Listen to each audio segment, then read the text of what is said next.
guys, it's Nicole and welcome to today's update. I had a big plan for this video to give you the full rundown of my plan for my second cycle of IVF, and I'd actually already filmed this video, but then I had something really sad happen to a friend of mine that I've met through IVF, so I thought I would film again and just talk a little bit about what she's gone through, just because I think it's something that I felt like I should talk about, because this is the other side of IVF that maybe people don't always see.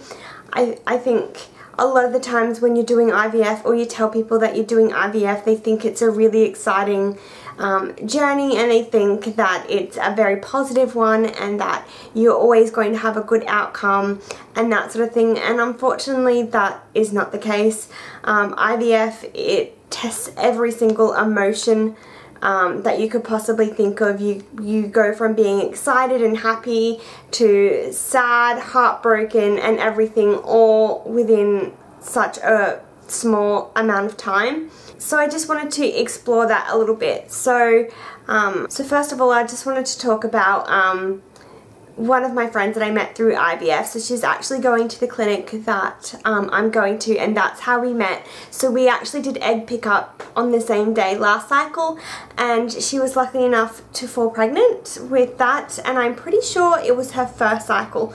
So she went in for egg pickup after me, and we were sitting in like the, what do you call it, like the waiting area, I guess, together, and we got to chatting out in the waiting room, and then she went in for egg pickup after me, so we were in the little waiting area before you go in for egg pickup together as well. So we got to chatting, and then we've been talking on Facebook since, and she was lucky enough to fall pregnant via that cycle of IVF. So heartbroken for her. It's just not fair. Like, you go through so much just to get that positive pregnancy test, and I just can't imagine how wonderful that would have felt after so many years of infertility, and then getting that positive must just be the best feeling in the world.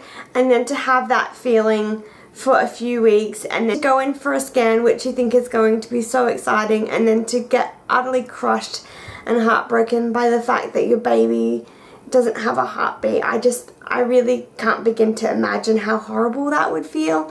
And I think a lot of people don't really realize that even though you might get that positive through IVF, that it doesn't always have a good outcome.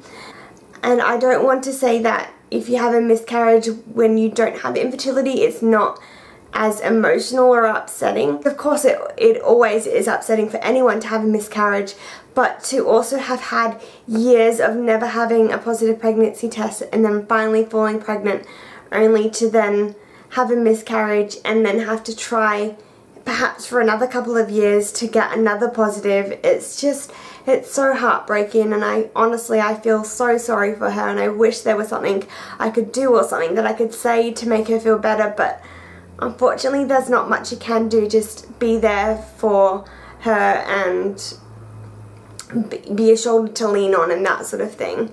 So I just sort of wanted to highlight that in a way, because I just think people really don't think about it. And I know from personal experience, if people ask about IVF, they tend to come from the view, oh my god, that's really exciting, and they just think it's going to be easy and that you're going to get pregnant and you're not going to have any other issues. But there are so many issues and there's so many variables in IVF, so I just wanted to highlight that and yeah, talk about that a little bit. So now that I'm feeling really down, I'm going to try and make myself feel a little bit better by telling you guys that I do have a plan for cycle 2. As of yesterday, I have a plan, so I'm going to quickly go through that. I've got it here on my phone. I'll also insert a little picture for you guys.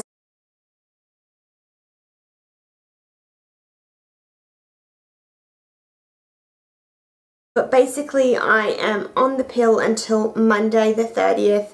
I then go in on Tuesday the 2nd of, no sorry, I then go in on Thursday the 2nd of April to pick up my drugs and to have my blood test, and then I will start my injections on Sunday the 5th of April. So that is our plan at the moment, and if all goes well, we're looking at egg pickup around the 17th of April and embryo transfer on the 20th of April.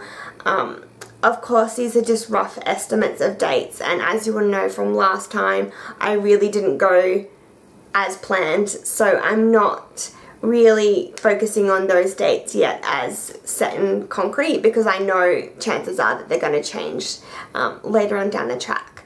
So that's really all I wanted to talk to you guys about today. I plan on bringing you guys along for cycle number 2 as well. Hopefully I'll be vlogging a little bit more as I become a bit more comfortable with filming and that sort of thing, but hopefully I'll have a bit more insight into it for you guys this time around, and hopefully I'll have a bit of exciting stuff going on in the next few weeks. So definitely stay tuned for that and click subscribe if you want to follow me along in that journey, and I will talk to you guys at the end of the week. Bye!